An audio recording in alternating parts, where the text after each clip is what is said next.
evening, everybody. First point of business is to note all of our emergency exits here. Most of you came down the door to the side, your left, our right, which leads you out to the back parking lot. Or if that exit is for some reason blocked, you go straight out the back. We'll lead you to the firehouse on Orange Center Road. Or if you go up the wall right behind the fire marshal, follow him, you'll end up out on Orange Center Road. Thank you. With that said, please rise, pledge the flag. I pledge allegiance to the flag of the United States of America and to the republic for which it stands, one nation, under God, indivisible, with liberty and justice for all. Thank you. And now we'll have our board introduce themselves, and we'll start on my left tonight, Mrs. Williams. Good evening. Judy Williams. Anthony Nastri. Good evening, Joe Blake. Vincent Moreno, Town Attorney. Ann Petty, Secretary. Ralph Oakenquist. Mitch Goldblatt. Very good. Now that we all know who we are, Joe won't need all of our autographs so that he can identify us. Okay, public participation is at this time. Public participation is for any item that is not on the agenda. You're given a 2-minute time frame to talk. Is there anything out in the audience? Anybody came forward for public participation? Mr. Grimmer? Yeah, why not? I know what he's going to plug, I bet.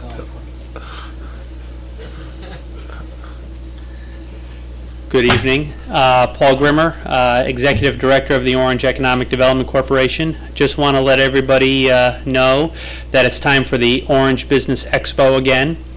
By the good graces of Showcase Cinemas, National Amusements, they've given us permission to use the, we're accepting applications for vendors.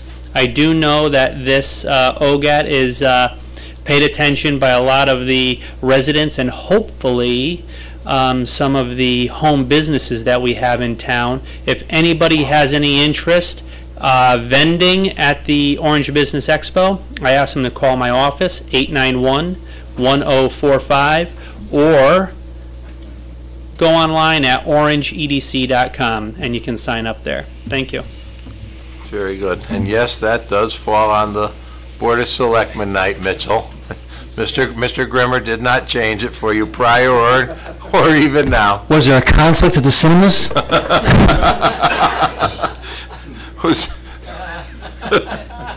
He's got you this year, Paul. When you booked it, there was.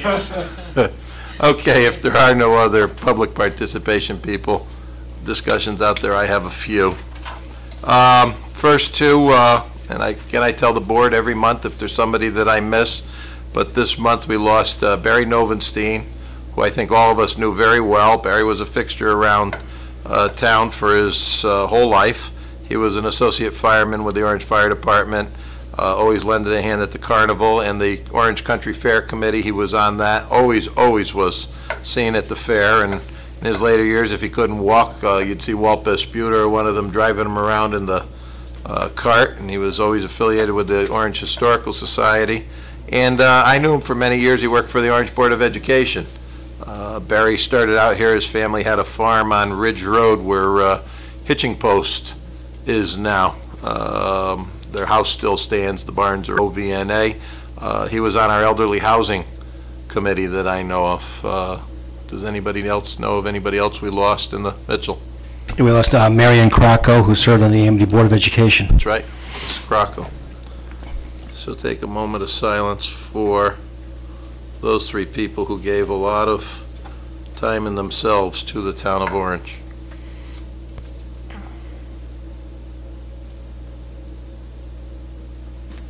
Thank you very much. I attended a reception out at Anthony's last week. The Orange Community Services, the Senior Leadership Program, received an award from United Way for their Senior Leadership Program. The Board of Finance budget hearing on the town budget was completed last week, and the Board of Finance budget hearing will be heard April 21st at 7:30 p.m. at High Plains Community Center. Amity has set their meeting date on May 5th at the high school, I presume, Ann? It's not on my, or 7:30 rather? And the Amity referendum will be held on May 6th from 6 a.m. to 8 p.m. At High Plains Community Center for Orange. And the question on it's going to be, shall the Amity Regional Schools budget for the fiscal district number 5? And that's on May 6th at High Plains from 6 a.m. to 8 p.m. I think all the selectmen received their annual town report. Ann's diligence got them done this year much earlier than in some of the past years. They're available in the town clerk's office, the first selectman's office, the library. Thanks, Ron. And also, if you're at home watching this and would like to receive a copy of it and are unable to get to any of those locations, we'll gladly mail you a copy of it. But they are available. The clerk's office, selectman's, library, and we gladly mail them to anybody who calls. Last year, we mailed out a grand total of, I think, 7. So, just so you know. April 16th is National Healthcare Decisions Day. Oh, this is going to be of interest to a lot of people. Stu Leonard's appeal. It was supposed to be in the appellate court and heard the end of April. It's now being heard in the Connecticut Supreme Court between the 19th and 23rd of May. It's been pulled from the appellate court and it's going to the Connecticut Supreme Court to be heard. Governor Jody Rill has chosen April 17th to talk to your teen drivers night.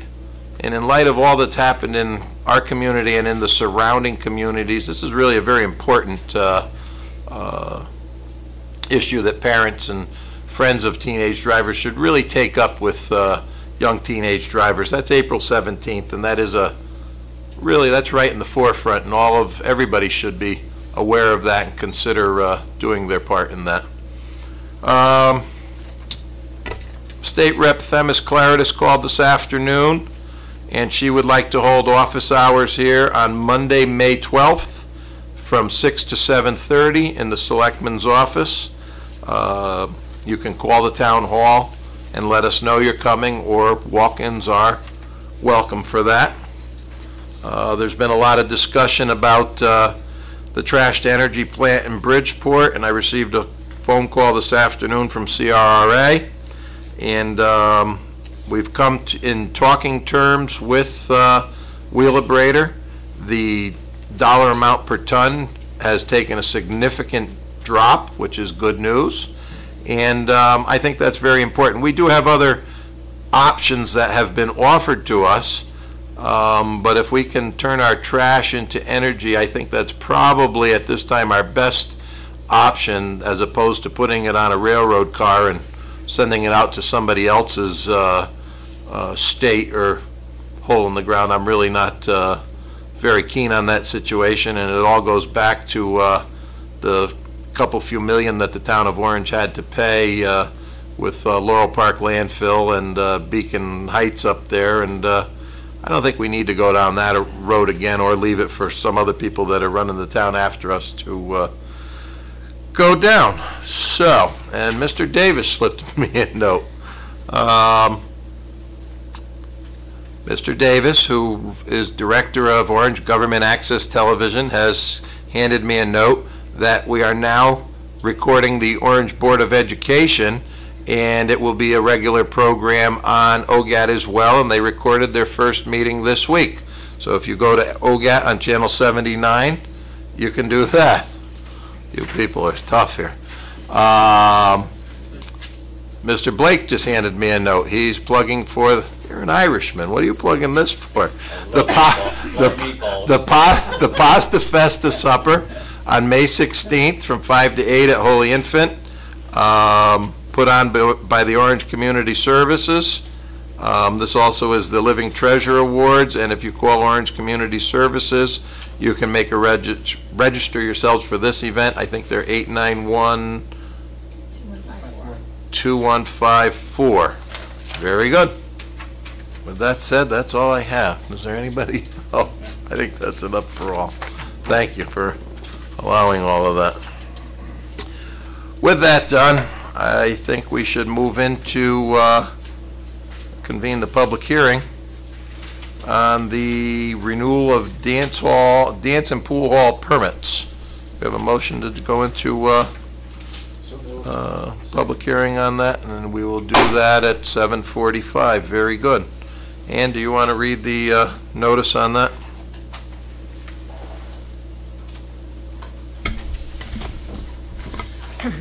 Notice of public hearing. Notice is hereby given to the applicant and persons interested in the affairs of the Town of Orange that a public hearing will be held at 7:30 p.m. on Wednesday, April 9th, 2008, in the lower level meeting room of the Orange Town Hall, 617 Orange Center Road, Orange, Connecticut, 06477, on the renewal permit application of Corey Gallant, also known as Blue Q Billiards and Lounge, 150 Boston Post Road, Orange, Connecticut, 06477. Tony Andy Rienzo, Corner Pocket Cafe, 501 Boston Post Road, Orange, Connecticut, 06477. William Janikes, Grassy Hill Country Club, 441 Clark Lane, Orange, Connecticut, 06477. James Hassenmeyer, Orange Ale House Cafe, 517 Boston Post Road, Orange, Connecticut, 06477. Ken Pearson, Paugussett Club, 838 Dentry Drive, Orange, Connecticut, 06477. Sean McLaughlin, Racebrook Country Club, 246 Derby Avenue, Orange, Connecticut, 06477. Under the Town of Orange ordinance concerning public dance halls, pool rooms, exhibition or amusement halls, and restaurants in which dancing is permitted. The applicant has indicated an intention to conduct a pool room and/or dance hall establishment. Copies of the town ordinance of the applicant's applications are available for review in the First Selectman's office in Town Hall. Dated at Orange, Connecticut, this first day of April 2008 by James Cioli. Very good. I think every one of these has been a repeat. There are no new ones on here. Well, he's a new permittee for Racebrook Country Club. Yes, he's new man there, but Racebrook, I mean, has been on before. Does anybody have any problems with any of these before us? Does the attorney know of any problems with any of these before us? Okay. We have a motion to close the public hearing. So made. Very good. Closed at 7:48. Very good. Do we have a motion to act? Oh, go ahead. I just want to say one thing. Microphone. I'm sorry. I noticed on the application of Corner Pocket, the applicant hasn't signed. And just let's bring that to their attention, and I will continue to approve it because we've had it before, but just to say that there should be a signature on the application. Sorry, I missed that. Hey, Jim, Yes, sir. since Joe just brought that up, I'm flipping through these. I also noticed on Grassy Hill Country Club, the question, does the applicant agree to be governed by the ordinance adopted in 1955, has not been signaled yes or no. So we should probably contact that one as well. I mean, I have no problem approving these conditional. No, I don't that, either. so, but In fact, Is there a representative of either of those in the room? No? Okay. in fact, even on the application, it wouldn't hurt to, on the bottom of the application, to have the signature and then the printed signature, because if you look at some of them, not that I say they're not right, but it looks like something my doctor wrote. that's the signature of the fire marshal you're looking at. I don't know what you're all laughing about. He's putting it in his box at home and selling it with his other autographs. Yeah, but I want everyone on there, and I'm missing one.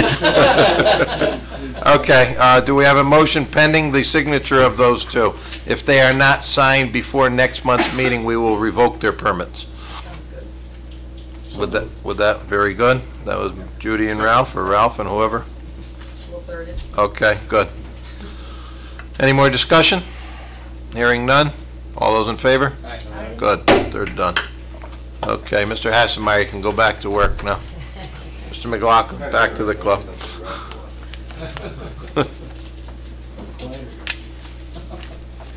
Very good.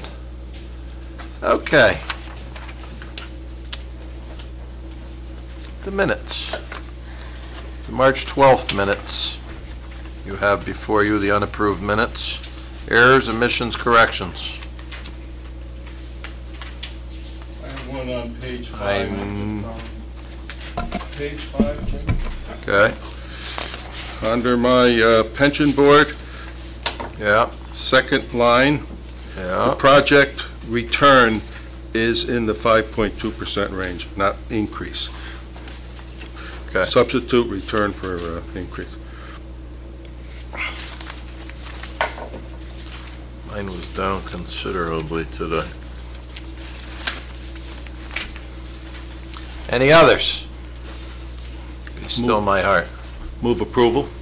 Is there a second to that? Second. Astry and Williams, any discussion? All those in favor? Aye. Opposed? Abstained? Yeah. Oh, you were ill, that's right, yeah. Very good, okay.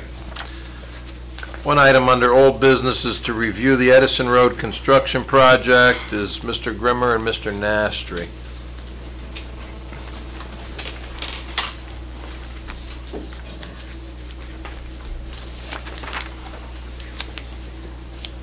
And the heat's not on.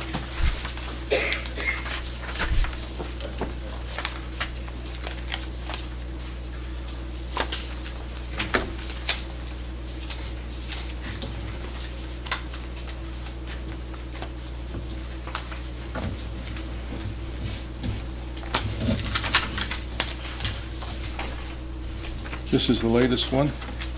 Yes, with your additions. additions, Not in the okay. right order, though. As long as they're there.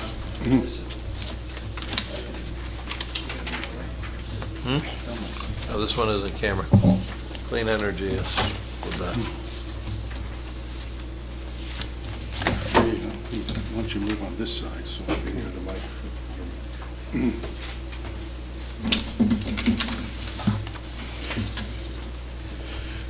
Okay, I handed out a couple of other sheets for this particular presentation, should be in your package.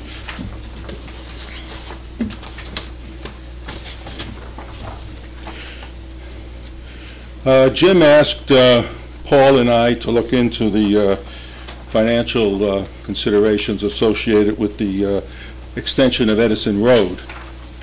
And we teamed up with our tax assessor, Mark Brancesi, to get data on all our existing revenue per acre information. And we reviewed that database. We sorted the database by property category. And what that did was give us data by types of property.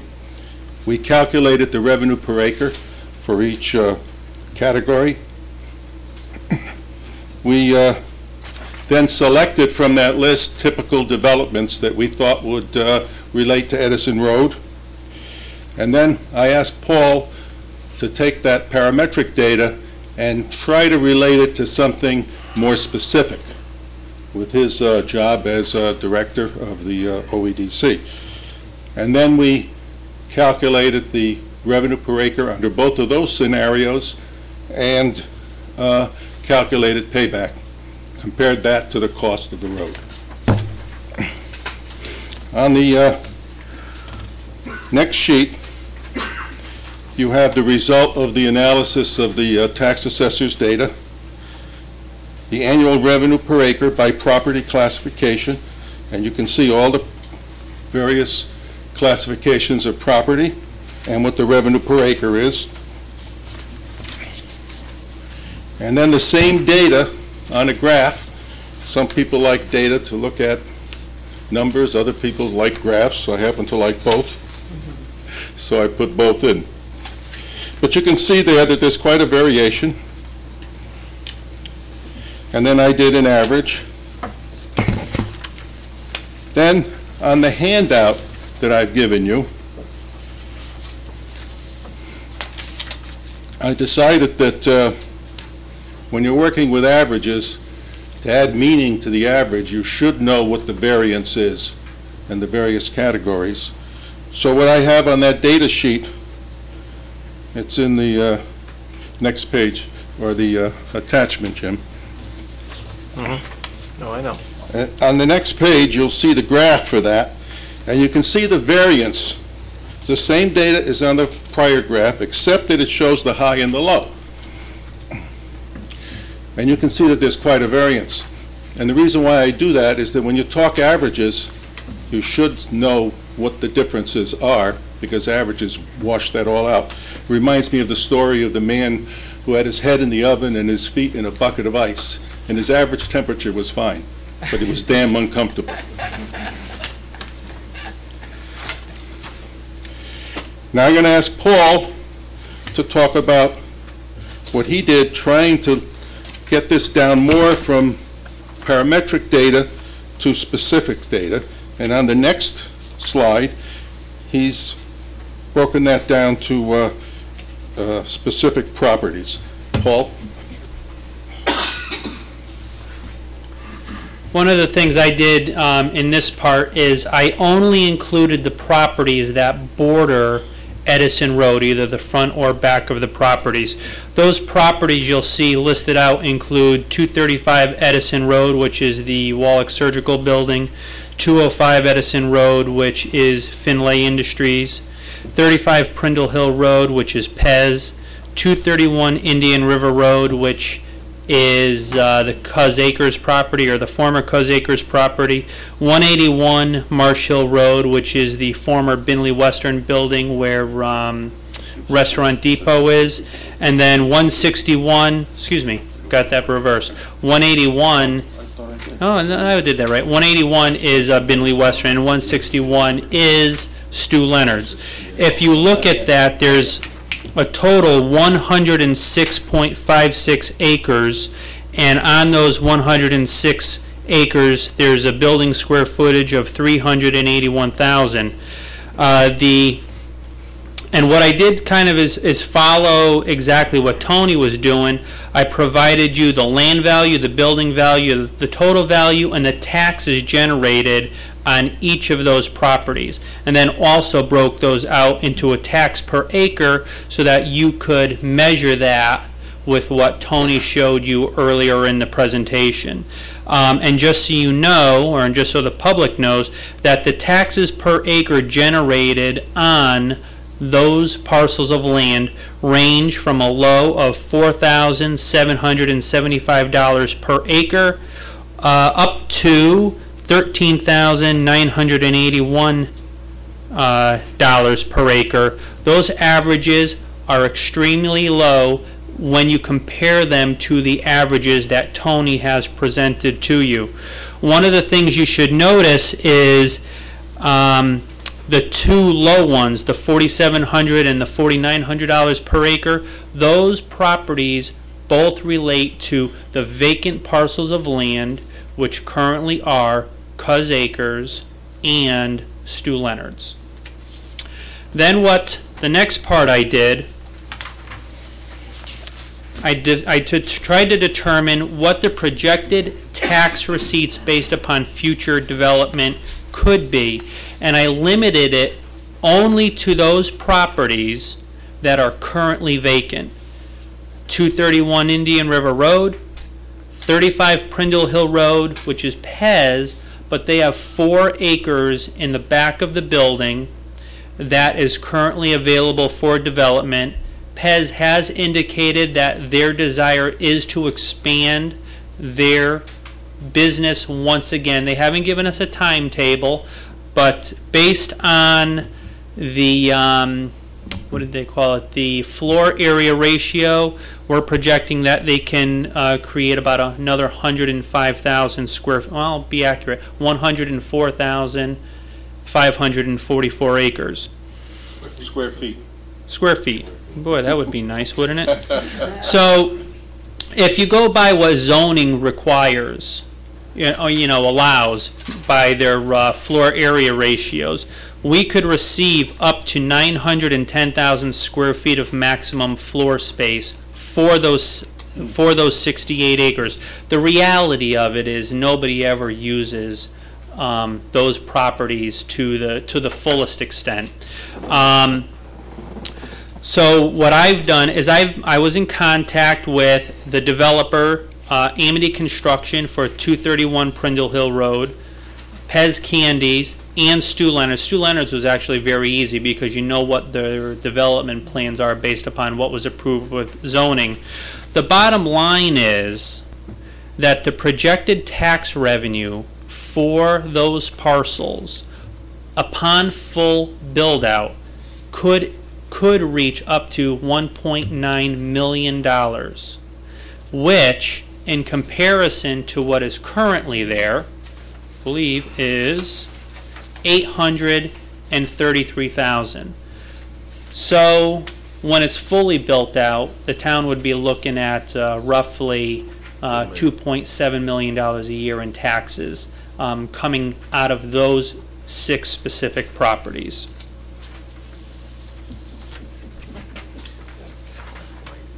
I think that's Okay. what I needed to show you. All right.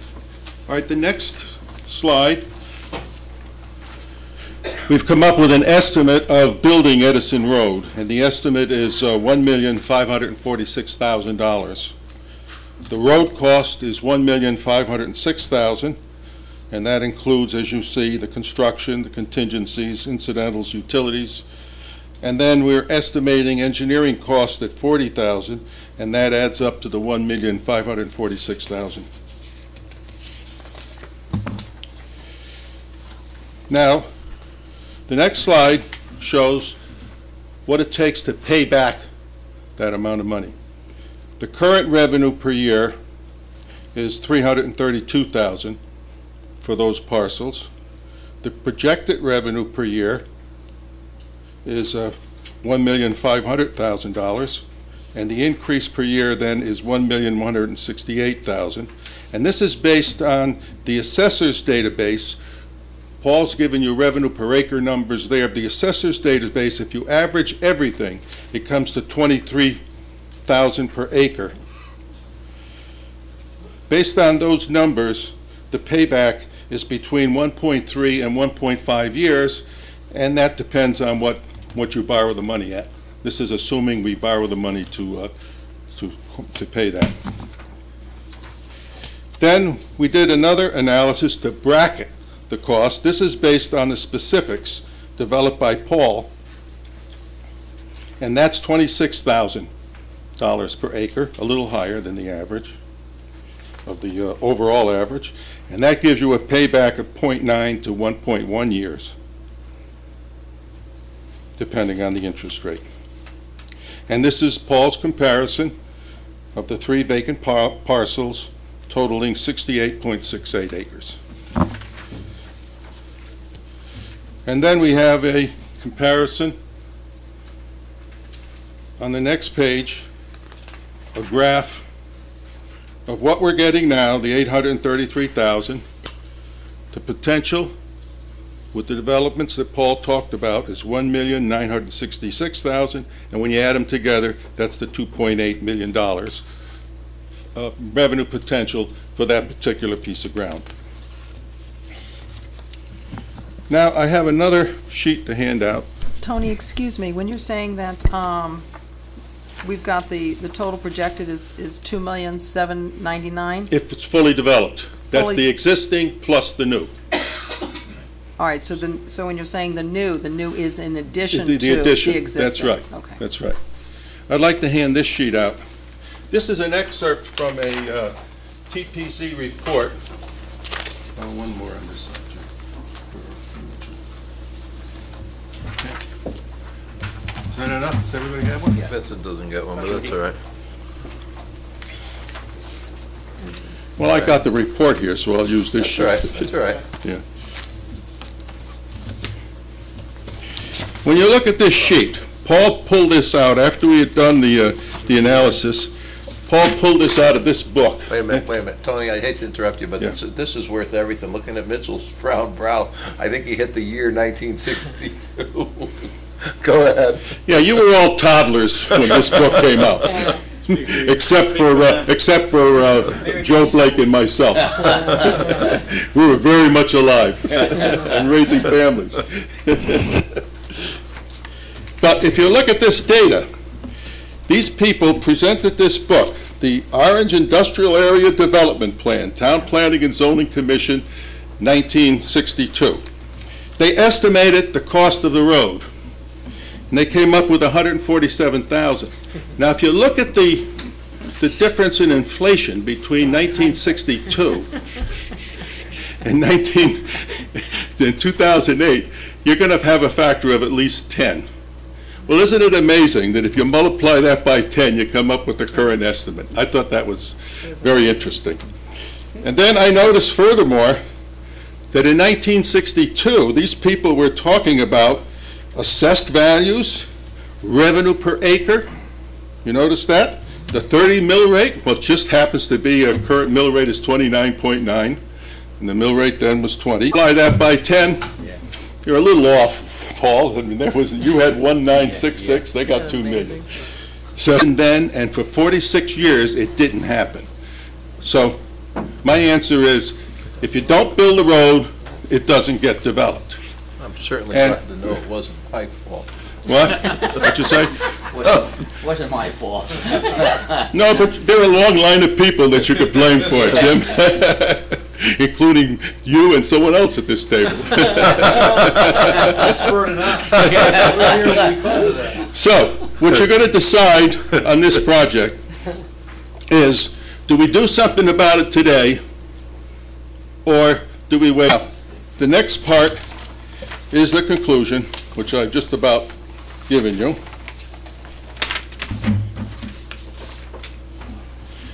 And there's another twist to this particular project that you can't overlook, and that is that Mr. Stu Leonard is going to pay for the road. So it isn't like 1962, where we would have to pay for the road.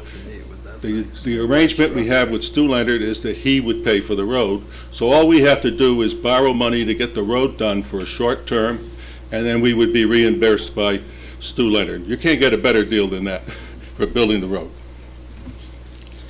To give you a feel for what money costs, I show you borrowing $1.5 million at 2.25%, what that means in terms of interest rate.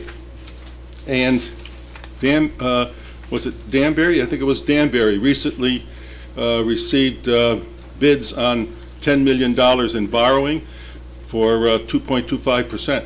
So the rates are very, very favorable. So that's another reason to go ahead at this time. 2.25% possible. If we can't get it for that, I show you what it is for 3%. So our recommendation is that we proceed with this project. And if the decision is made to do this and borrow the money, we could include that in our upcoming May meeting, town meeting. Any questions? Just a couple comments. Whenever the name of Stu Leonard appears, everybody's ears kind of pop up and their eyes do too, I guess. If it's 161 Marshall Road, I'm definitely for the road, and we'll vote for that. My question is, you have to realize that this is all an assumption that these figures that Stu Leonard is going to get approved, and just your assumption on your projected tax revenue, just to let the general public know what the figure looks like. You're saying on the retail it would be $724,178. On the restaurant, $36,836.80. And the conference conference facility complex would be $37,674. So I'm, not to be political here, but I will be. I certainly support and hope Stu Leonard wins his case in the Supreme Court, and let the people know there that even the ones opposing it, you're opposing something that's bringing in almost $800,000 a year on your projected revenues. And my other question too is, if the attorney might be able to answer this, my curiosity, and people have asked me, what happens now if Stu Leonard were to occupy the Cinemark property and no longer build this type of projection on his existing property on Marshall Road right now? Yeah, if Would the you- commitment still be there? If And you, the dollars, I'm sure, would change. Whoever takes on that site would get that stipulation with them. If that were to happen, I have a user for that site as well. In other words, you're telling me, if that does happen, the person or the firm that might be interested in that property is also going to have a commitment to pay for that road, and Stu Leonard is That would off be the a hook? zoning. Stu Leonard's off the hook on that? Oh, sure. Okay, and the projected revenues might be even more than that. Could spare, possibly, depending on what goes in there. Correct. yes, it's very likely, because if you look at the revenue per acre, we would have put it in there, but the Stu Leonard property doesn't show the buildable acres there. It's the 41 acres, which is the total. And I think, to be fair, you should compare it to buildable acres. So- Definitely compared to buildable, the 41, right. 41.33. That's the But total amount. If you look at the data I've given you, the data ranges, for up to $50,000, $70,000 per acre. Well, the So- report comes at a real good time, Anthony, because people are asking, I'm not sure if other members of the board have already asked me, what happens if Stu moves across the street, as they read in the paper, and where does this stand with the monies that's Wasn't us. been promised? Yeah, and if he does move across the street, the revenue per acre would shoot up there as well. So it's a double win. I love it. It's a win-win. Just so you know, well, Mitch, while he's on this, I'll let him know the cinema site is a 34-acre site with supposedly 24 or 26 acres usable.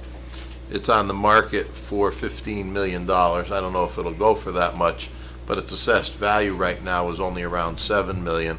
So the market really is the value is really in the dirt underneath the building there, but it shows you what 40 acres across the street could be worth, quite honestly. Mitchell, you had your hand up. Yeah, first I'll address Joe and what you just said, Jim, and then I'll address Tony. As far as Stu Leonard's goes, the cinema property is not zoned commercial. So for Stu Leonard's to go across the street, they need a zone change or a special use permit, which means starting the whole process from day one. I don't think they want to do that, especially with the history of getting approvals in this town on that kind of thing. Anyway, back to what Tony's and Paul are standing there for. I have a problem with how you came about with your conclusions, because you're projecting 1.9, almost $2 million of projected tax revenue by building the road. However, a good chunk of that, as Joe mentioned, $800,000 is Stu Leonard's. Stu Leonard's is not going to happen if we build the road. Stu Leonard's is going to happen if Stu Leonard's gets approved and they build the road anyway. The 15 acres of office/manufacturing at Indian River Road is not going to matter about this road, I don't think, because they're going to have access from Indian River Road. Their road goes all the way through their site on their maps. Okay, but they can get that access from 231 Indian River Road without the Edison Road aspect of it. I'm in favor of building the road. I've been in favor of building the road for a good half of that time since 1962. From the time I served on zoning to trying to get the steep grant that we did get to get this thing moving. But let's not kid ourselves. The projected tax revenue from your figures of building this road are more the $602,000 plus the $94,000 from 35 Poodle Hill Road. Number one. Number two, your payback doesn't make sense for that reason. Plus the fact is the payback's not going to be in 1 or 3 years. Even if Stu Leonard's gets approval today, you're still looking probably 2 years before it's fully built up to start getting payback, if you were to count that, and you're counting other projects that are behind that. That being said, you've done a lot of work. You've come up with a conclusion to build the road. I agree we should build the road. I don't agree with the figures on what's been put before us as to why we should build the road.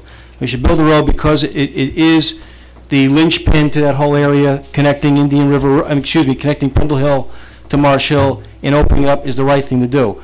The last point, though, is I don't think we should borrow the money. $1.5 million that we're going to get paid back anyway in a lot less time, hopefully in a lot less time than bonding.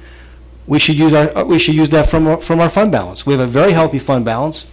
I don't see why we should borrow money to pay interest when we have it in the fund balance for capital projects. Well, if you, hold on Oh, just a minute. that's If part you- of his conclusion, so. Yeah, if you look at the last slides, I showed you what the value of the money is. Whether you use fund balance or you borrow the money is worth money, and it should pay back. Right now, we're getting over 3% on that money in fund balance.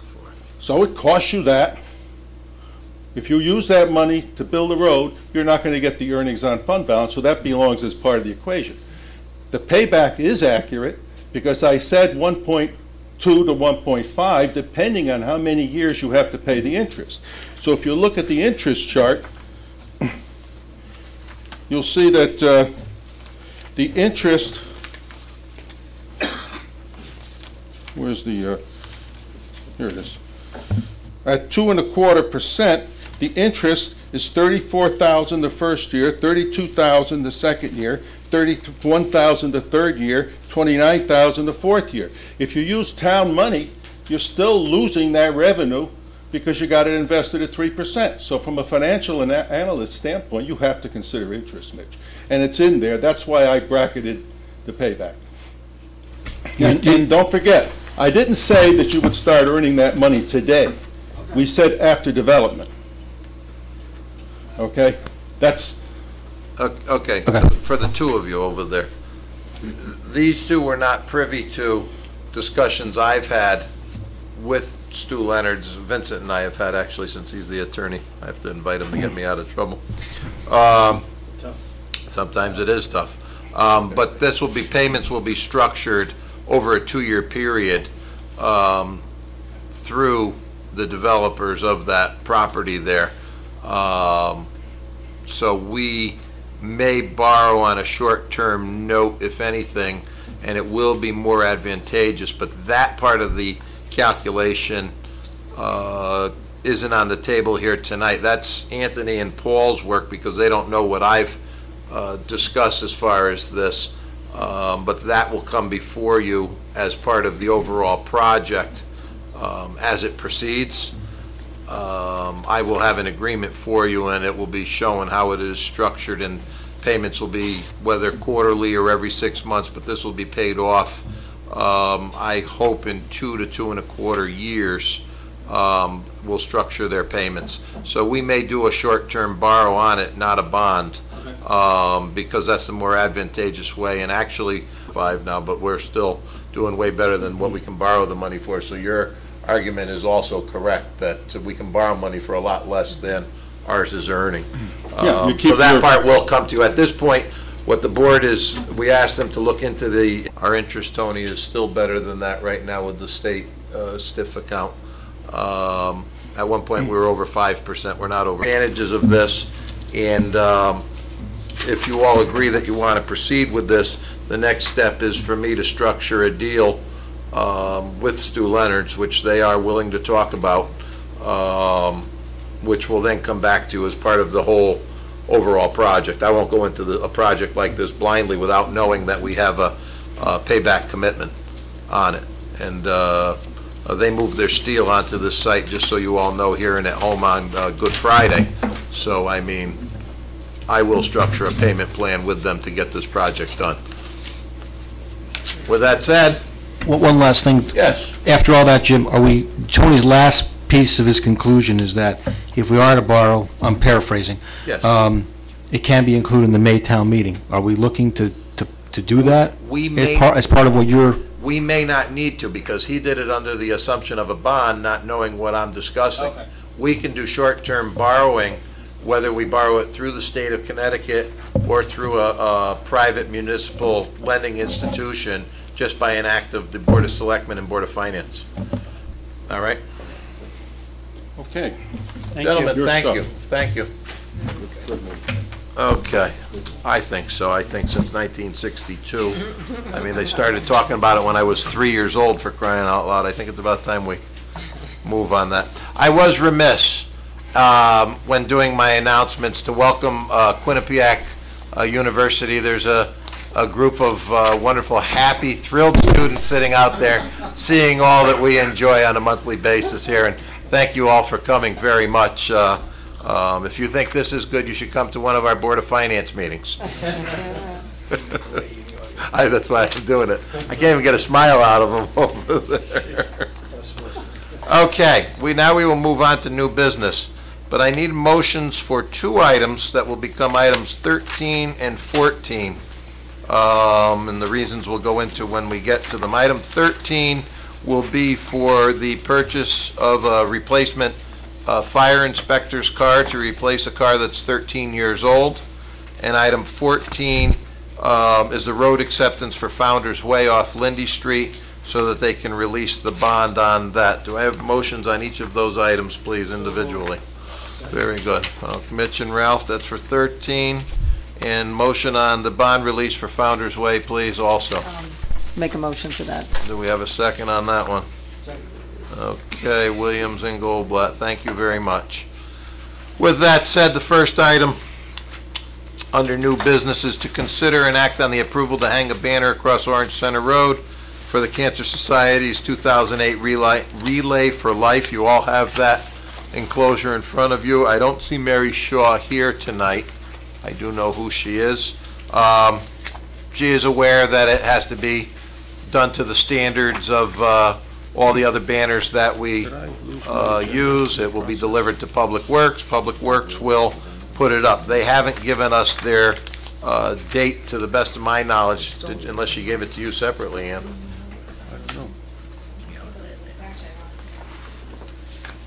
We don't have a date on it. Okay, but that's a summer event because they hold it at the high school. No, they've got, if I can interrupt, Jim, Go ahead, they've got the date set for May 31st For and the June event. 1st for the event. So obviously it'll be before Yes, May 31st. she didn't give us that date. Question I've got is the Taste of Amity. Is that May? That is May also.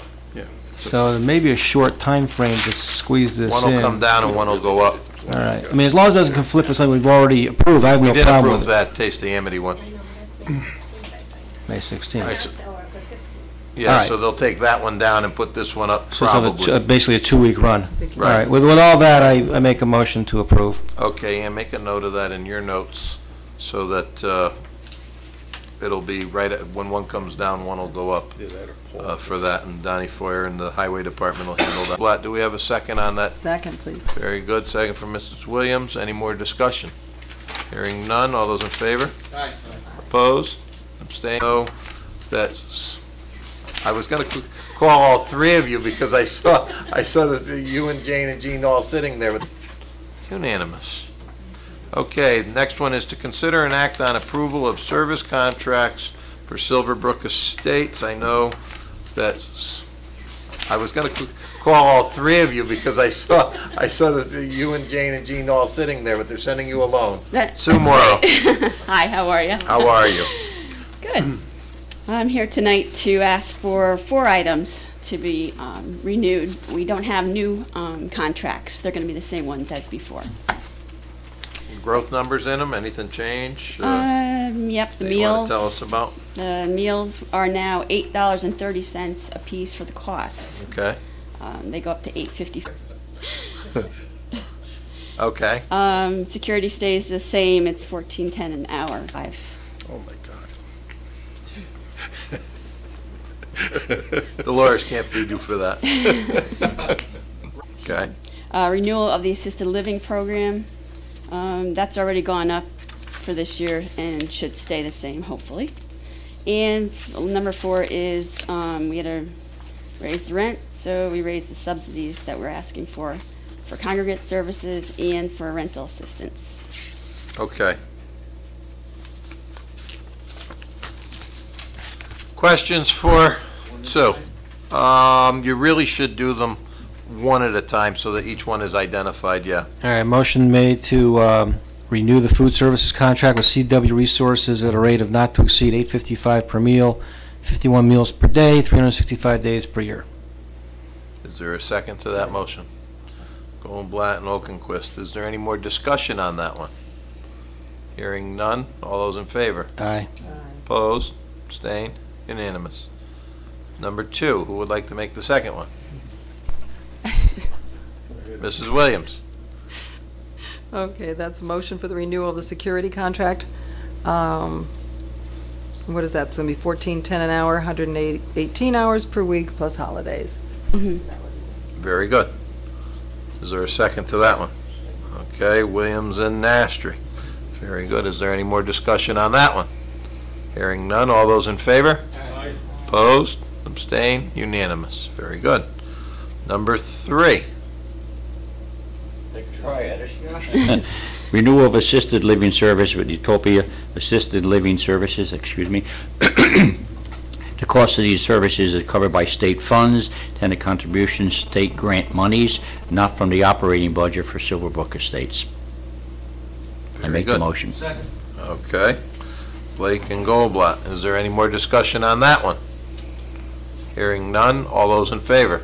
Aye. Opposed? Abstained? Unanimous. Number 4. Go ahead for it, Ralph. Microphone. I'll make a motion that we approve the request for congregate and rental assistance subsidies not to exceed $245,000. Congregate services, $175,000, and rental assistance, $70,000. Very good. Second. Is there a second? Okay. Oakenquist and Williams. Is there any more discussion on that? Hearing none. All those in favor? Aye. Opposed? Abstained? Very good. So I have a bill on my desk. It came again. Gene, I have a bill on my desk. It came again. From who? Is it DECD? Yes. Can we get that taken care of, please? It's been coming since like December. Sue will tell you about it. It's, for some reason, it seems to be, unless you could use that money, I mean, I I wish we could use it, but we have to give it back. We do? Yes. Okay, well then Part give of it the back. whole- You got it. They're looking for it. It Okay. came the other day. Okay. Great. Thank you. Okay, thank you. Very good. Okay. Item number 3 is to consider and act on the presentation by the Clean Energy Task Force, and I know Ron Novick has his computer set up over here, and the camera, it looks like, is on, and the screen is down, and I probably have to move. That's all right. That's all right. That's all right, I'll move it. It's not on? And I can see the light in there, yeah. Oh, okay.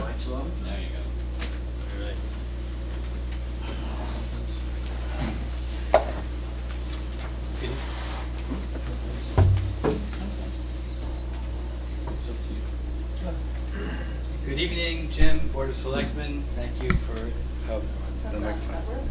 Okay, thank you. Good evening, and thank you for inviting me to be here. My name is Ron Novick, and I represent the Clean Energy Task Force for the town of Orange.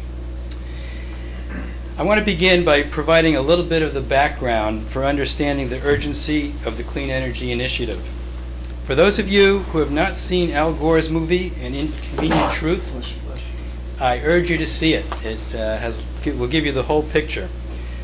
For those of you who have seen his movie, I promise my presentation will be a lot shorter.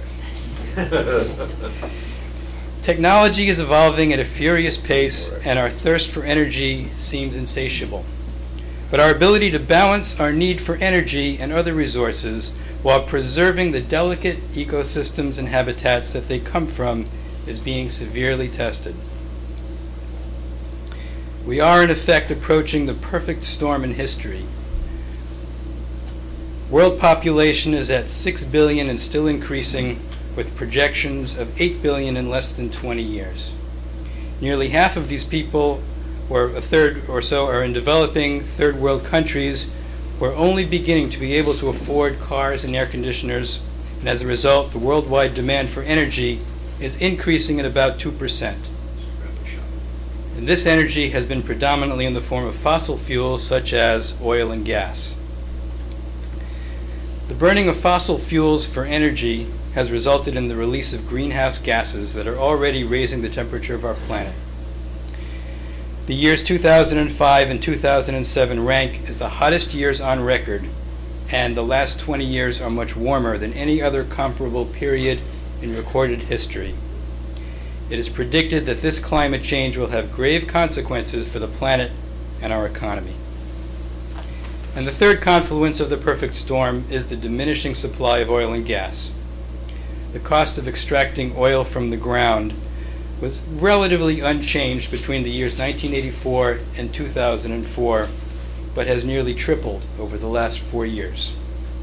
It's estimated that we will reach a point in the next 10 to 20 years when we will no longer be able to increase our production of oil, and we'll start seeing a decrease in production by 2 to 4% per year. A case could be made for clean energy based on any one of those confluences, but I'm just going to focus on one, which is the economic urgency based on the future price of oil. The good news is we've been there before and we've adapted.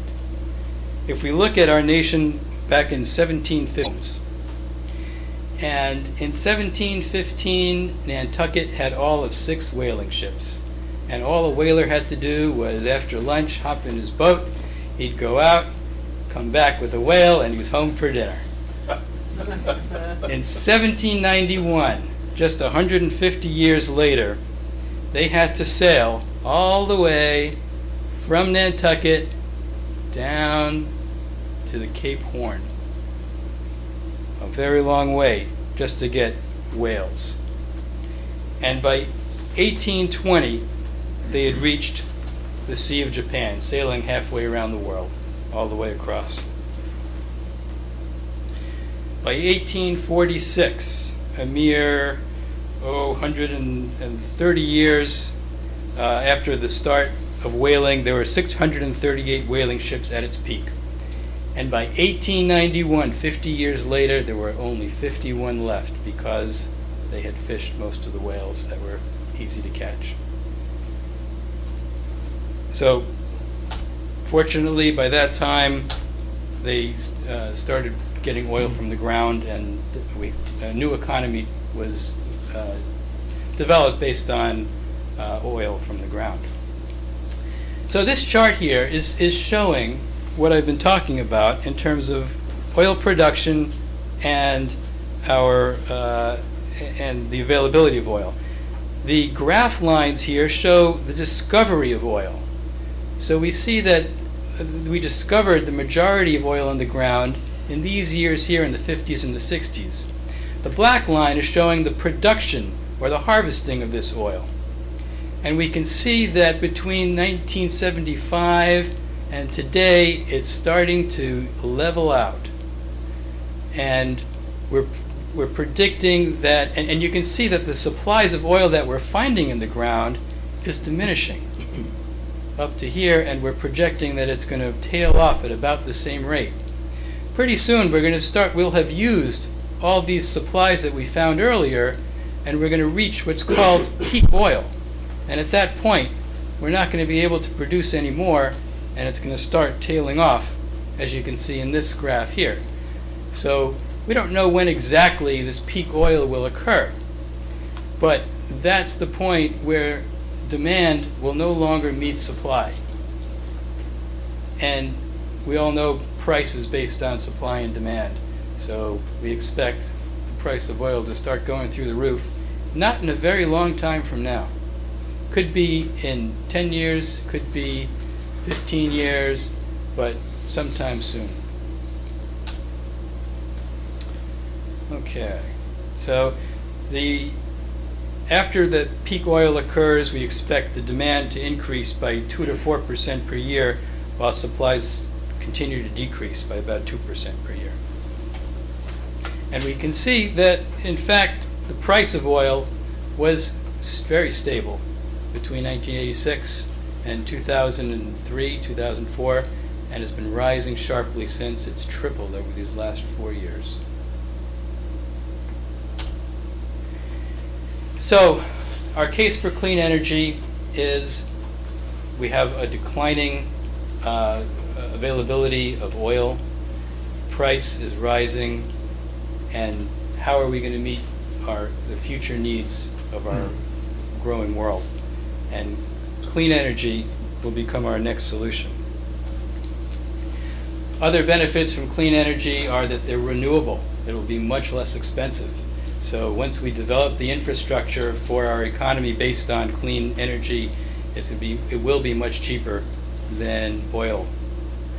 We'll be lowering our emissions of greenhouse gases, since clean energy is basically emissions-free, no greenhouse gases, and it'll help keep our air clean. And the last bullet is that we'll be investing in our own emerging energy technology rather than investing in foreign oil markets. The town of Orange began to pull together our Clean Energy Task Force back in 2005, not long after Connecticut Innovations and Smart Power launched the Clean Energy Community Program. And Michael Schwartz was appointed head of the Clean Energy Task Force by Mitch Goldblatt, who was then first selectman. And we were running for maybe less than a year, it was, and then unfortunately Michael had to step down. And we've been dormant for the last 2 years. And now we're trying to make a resurgent and a comeback. So I want to propose to you our members for the Clean Energy Task Force moving forward, which include 3 members from the original task force, Paul Davis, myself, and John Ruckus, and 3 proposed new members for the task force, Alan Klotz, Philip McCabe, and his son Reed McCabe, who's also a member of the Clean Energy Club at Amity High School. So to date, we only started banding together for the last couple of months, and we were able to participate in a few different endeavors. To date, we have about 50 people signed up for the clean energy option in Orange. So we're halfway to getting a free solar array for the town. Our sister towns, Bethany and Woodbridge, have already achieved that clean energy community status and have each qualified for 1 or more free solar arrays. And if we can make that achievement, we'll be joining about 30 other communities and towns in Connecticut that have already reached that point. Recent initiatives we've been involved in include a sign-up table at the presidential primary elections, and that was manned by our own Amity High School Clean Energy Club student volunteers. We just completed a competition between within our school system for the junior high school, and Bethany and Woodbridge Elementary Schools also participated in this competition for kids to come up with their own ideas about clean energy and essays or art about what they've done to help clean energy. And we had some very well done projects by our kids. It was very nice to see. And we've hosted the Connecticut Fund for the Environment, who showed a movie on the effect of global warming in Connecticut with a discussion afterwards. So this is just a summary of what our primary mission, what we're trying to do is to engage people to sign up for the clean energy option, which is just the quickest, easiest way to get us involved and get us motivated and get the town moving. Individuals who sign up have to pay a small premium on their electric bills, the cost of 2 movie tickets, and then we need to get the town to start investing in clean energy to meet the goals of the 20% by 2010 program. The town uses about 1,250 megawatts of electricity. 7% of that is already in the form of clean energy from UI. So we need to generate another 13% of our own in order to reach that goal. So we are here to gain your support as leaders of our community for clean energy and to commit our town to a small investment in clean energy this year. We can just even $1,000 could go towards purchasing renewable energy certificates that go towards purchasing clean energy that gets credited to our town. And we want to sanction and approve the efforts of our task force, and we're hoping you might appoint a liaison from the Board of Selectmen for our committee so that we can report on a regular basis to you and be the liaison to the Board of Selectmen. And last and final and most important, we would like to get approval to have you sign memorandum of understanding that I think you all received copies of, so that we can get $5,000 in grant money to be promoting clean energy in the town of Orange.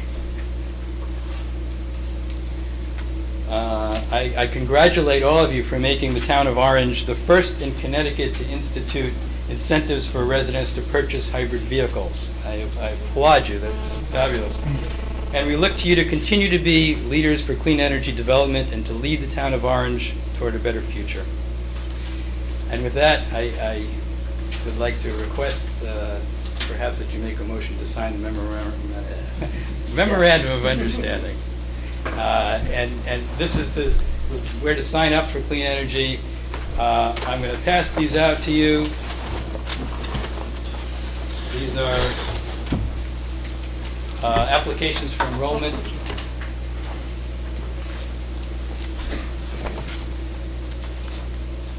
Thanks. And I brought with me a copy of the memorandum of understanding. If it's possible to have it signed here at the meeting, that would be wonderful. Do you have the original? Or Ron has the original? This is the copy. The memorandum. I have a... Okay. That's all right. We'll sign your version too. If it passes, I gotta wait and see. All right. Well, no, they wants the ceremonial. Sure. All right, is there any,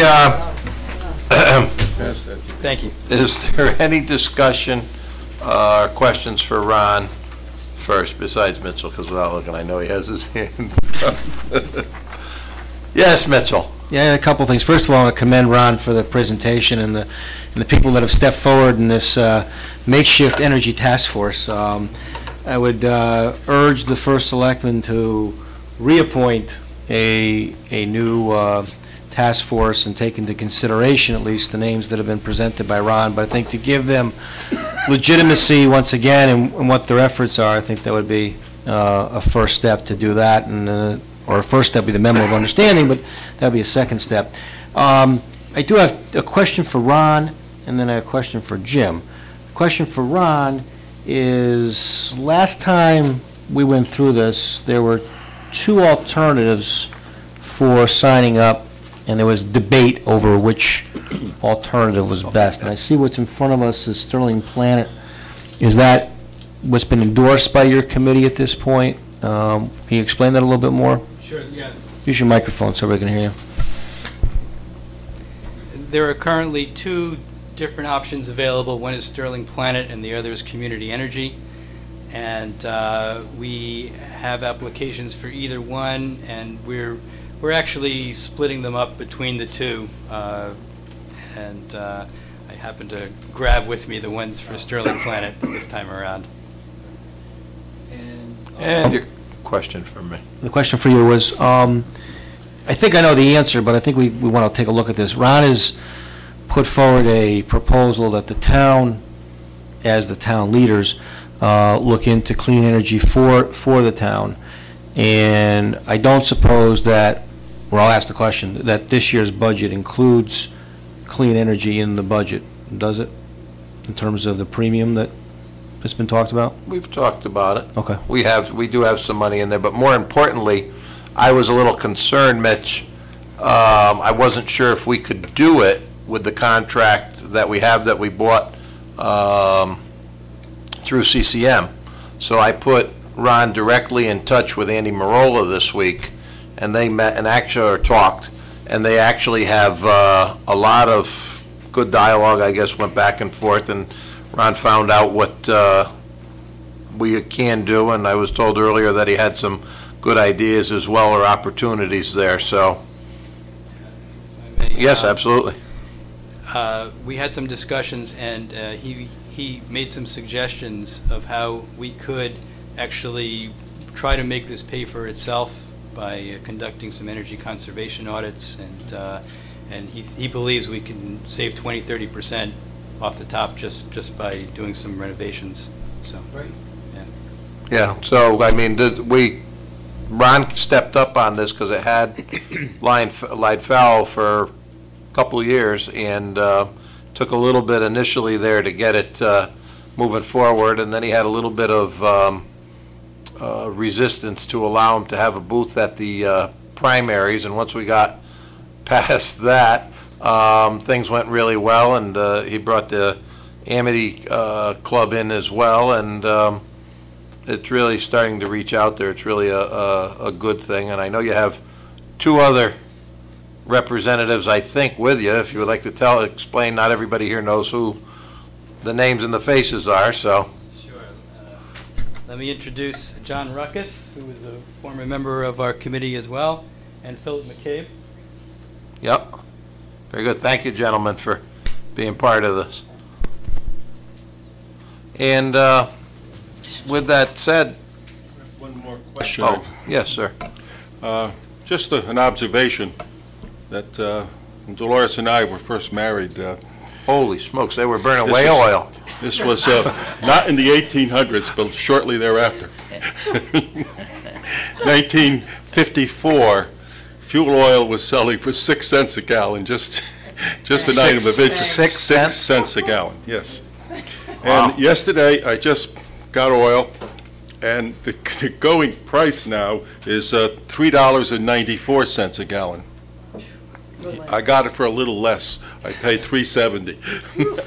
Wow. But the point is that in connection with your project, that your figures aren't up to date because the cost of oil is going up significantly. And what's happening is that as the cost of oil goes up so high and solar gets into production, the cost of solar is dropping, the cost of oil is increasing, so the excess cost of solar is going to disappear as the price of oil goes out of sight. Oh, they'll balance. Yeah, that's right. So Probably. it's going to become more and more feasible to go to solar energy as oil goes out of sight, price-wise.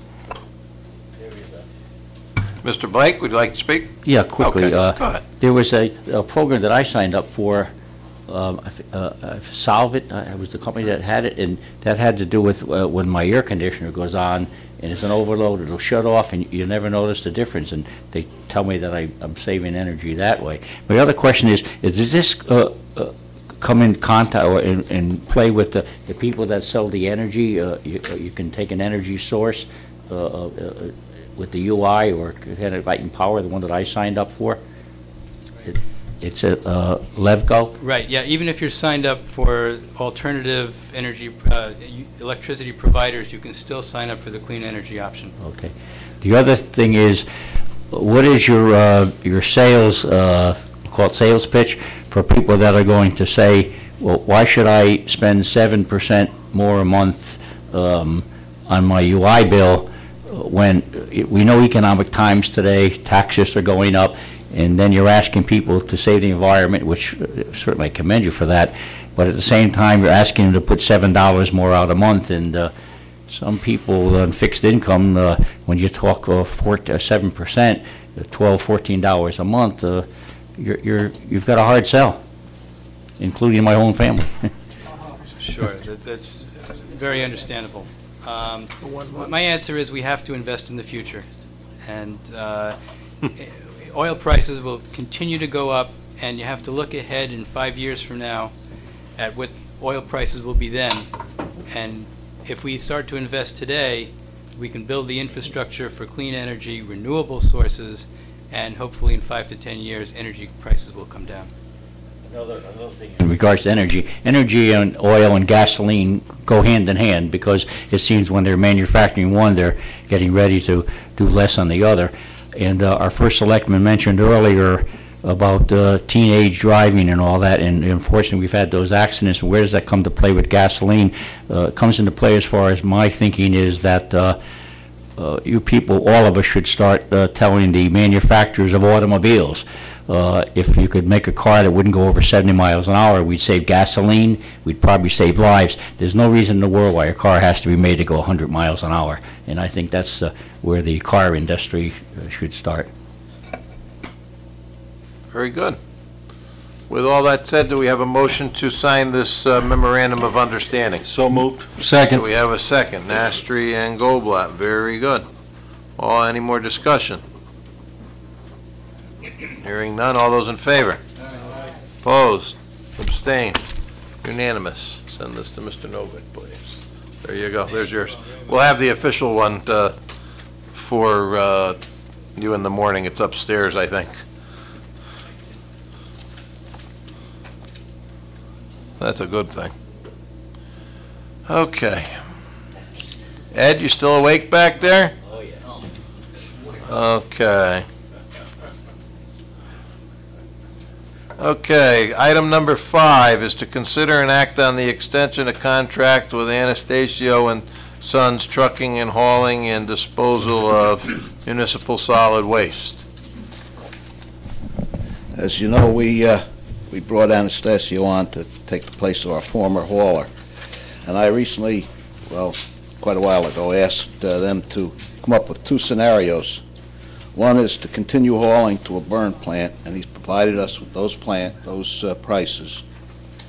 The other was our contract officially with the burn plant is up December 30th, so I asked them to come up with an alternative in case there was no reasonable agreement worked out between CRRA and Wheelabrator. I don't know the terms of what Mr. Zioli has said, but they gave us the prices in front of you, so I'm asking that we renew the contract that they signed it'll be a year and a half in June 30th when they took over.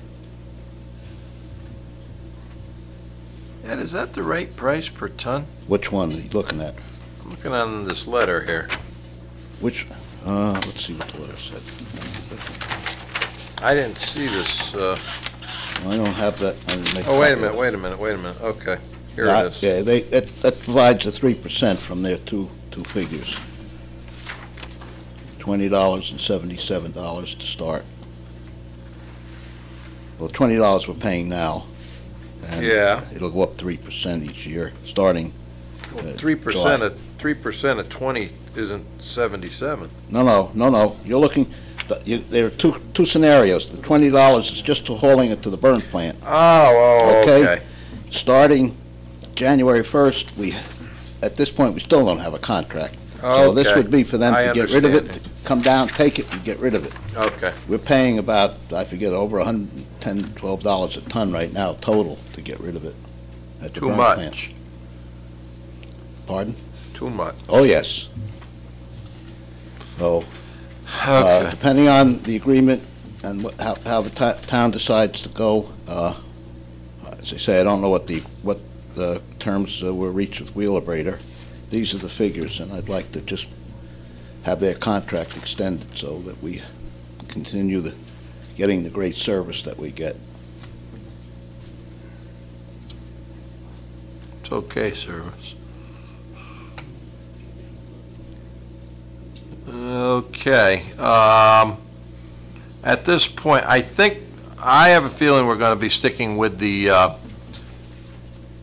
Bridgeport Trash to Energy. I did receive a phone call today, and they're pretty close. It looks like, well, it'll be less than we're paying currently. And if Ed's saying you're paying how much total? Total with tip fee and the extra charge and hauling, it's about $112 a ton. What extra charge? The one because we didn't meet the minimum commitment. We need to address that. That's gone as of December 30th. It's a good thing. We've never met that. No. All right, that means your tonnage, your bill will probably be more like $80-something instead of $100 and something, so that's a good thing. Yes, it is. It's the best way to go to burn it. All right, so you're looking for us to extend their contract to haul, and at this point, we're going to presume it goes to the Bridgeport facility. That's fine. Okay. We have a motion to that effect. Before we do, Ed, that excess charge was in effect since the mid-'90s, wasn't it? 20 years. It was worked out when Mr. Sousa was first selectman. Right, but the But that charge was put in when the weight being hauled away did not include recycling. It was That's right. prior, it was prior to recycling. Somebody made a guess as to... And those contracts haven't been changed since 1995, and we're still paying the excess charge. All towns, all 18 towns as part of the Bridgeport project. And you're saying that went away now? It'll go away as of December 31st, January 1st. Excellent. Oh, very excellent. Well, that's all part of the whole new contract, because that contract comes to an end. But I think what First Selectman Sousa had done was, in cooperation with all the other towns that involved, they restructured that, because we would have been charged a lot more based on the original contract, and there was an agreement made that reduced that significantly. So I don't think that $111, $112, there's a major part of that because of that upcharge, though. It's only a small part now. That came out to be about $16 a ton. All right. And we're now paying, we will be paying through from July 1st to December 31st. That goes up to 80-some, no, we're paying $10,000 a year now. No, we're supposed to generate 10,000 tons, and we generate about 6,000. Yeah, but the last 6 months, they're socking us good with the tip fee and that extra charge. Well, they're trying to get it before it's done. I'll make that motion. For the MSW to go to burn plant, et cetera, with those three quotes, 2060, 2122, and 2186. Very good. Is there a second to that motion? Second. Mitchell, was that you? Okay. Is there any more discussion on that? I would like to propose that we add a stipulation into the contract with Anastasia. And I brought this up before, and nothing's been done about it. When he pulls the dumpsters away from the recycling areas, there's nothing left there. And this happens on early Friday afternoons, and it happens on Mondays. Wrong dumpsters. Wrong dumpsters, wrong contract. Oh, I'm sorry, wrong. Yes. Wrong contract. Wrong contract. Okay. That's coming up. Then, okay. But that is a problem, and I'd like to see something addressed with that, because They generally bring it empty in and take a full one out. Sometimes that's not always possible, but that's generally the way it works. Most times when I'm down there either on a Friday or a Monday, they're not there. And I've had a number of elderly citizens come to me and complain because they have to go over to the right-hand side where the other recycling containers are, which is a muddy area. There's no protection against the open containers over there.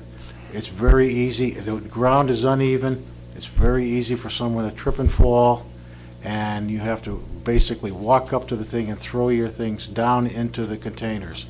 And I'd hate to see someone fall in there and get hurt. Well, unfortunately, that's not a fault of the dumpster carrier, No, though. no. That's a fault of the town of Orange that you're expressing. But the problem there. is, it's because the contractor does not replace the recycling dumpsters when he takes them out. Well, And it can be anywheres from, and Ed has verified this with me, anywheres from 2.5 to 4 hours on a Monday and a Friday. So go on Tuesday or Thursday. What the heck's the matter? Some people can't.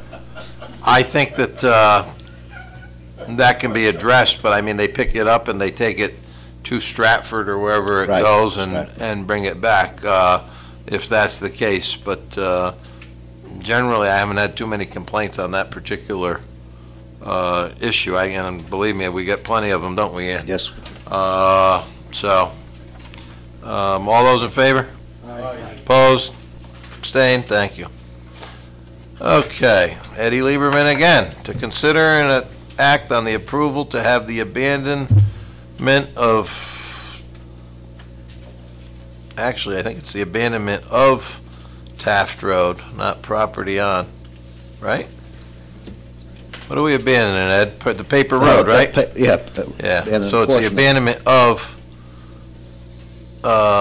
Taft Road, go before. Now this, just so you're aware, on your map, Ed brought this in, and I want to talk about it here. Mr. Blake already hit me on it the other day. I think we should abandon all of that piece of paper Taft Road that runs between Hadley and Omen. Gotta wait, Mitchell's fighting with his map. Okay. He has just a very little, dark piece right at the end of Omen marked off on there. I think you should abandon it, is my personal opinion, and, from that darkened piece there all the way back to,